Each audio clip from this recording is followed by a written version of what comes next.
وہ اچھائی اچھائی رہی ہی نہ جس نے تمہیں اور مکار بنا دیا۔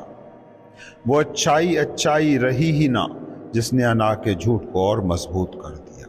یہ نیکی تمہاری سمجھ کی بنیاد پر نہیں کھڑی، یہ ڈر پر کھڑی ہے یا پھر لالچ پر کھڑی ہے، سمجھ پر اس کی بنیاد ہے نہیں۔ ایک درزی تھا، درزی کہتے ہیں ایک بار وہ بیمار پڑ گیا، بہت بیمار، اتنا کہ موت اسے نظر آنے لگی۔ رات کو اس نے خواب میں دیکھا کہ وہ مر گیا ہے اور قبر میں دفنایا جا رہا ہے۔ اس نے دیکھا کہ قبر میں بے شمار رنگ برنگی جھنڈیاں لہرا رہی ہیں۔ اس نے وہاں موجود ایک فرشتے سے پوچھا یہ جھنڈیاں یہاں کیوں لگی ہیں؟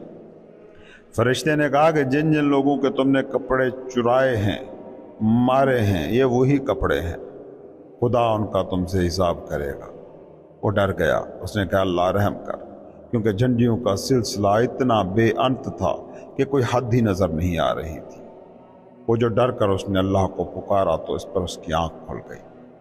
کچھ دنوں بعد وہ ٹھیک ہو گیا، لیکن خواب اسے یاد رہا اور ڈر بھی۔ جب دکان پر واپس گیا تو اس نے اپنے شاگردوں کو کہا کہ دیکھو میری سالوں کی عادت ہے اور مجھے اپنا پتہ ہے، میں کپڑا مارنے سے چوکوں گا نہیں۔ تم نے بس اتنا کرنا ہے کہ جب بھی میں کسی کا کپڑا چرانے لگوں مجھے کہنا ہے استاد جی جھنڈی۔ شاگردوں کو دن میں کئی بار چلا کر کہنا پڑتا استاد جی جھنڈی، اور وہ کپڑے کی چوری سے رک جاتا۔ ایسے 3 دن گزر گئے، پھر ایک بہت ہی قیمتی کپڑا آیا۔ اسے ڈر لگا کہ شاگرد چلائیں گے کہ استاد جی جھنڈی، اس لیے اس نے منہ دوسری طرف موڑ لیا اور کپڑا کاٹنے لگا، لیکن شاگردوں نے دیکھ لیا اور جیسے ہی دیکھا تو چلا کر کہا استاد جی جھنڈی۔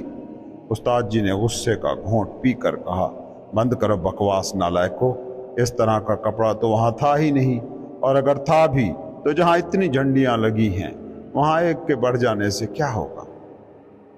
سمجھ آ رہی ہے؟ اوپر اوپر کے اصول بڑے گہرے نہیں جاتے، خوابوں کی سیکھی باتیں زندگی کا سچ نہیں بن جایا کرتی۔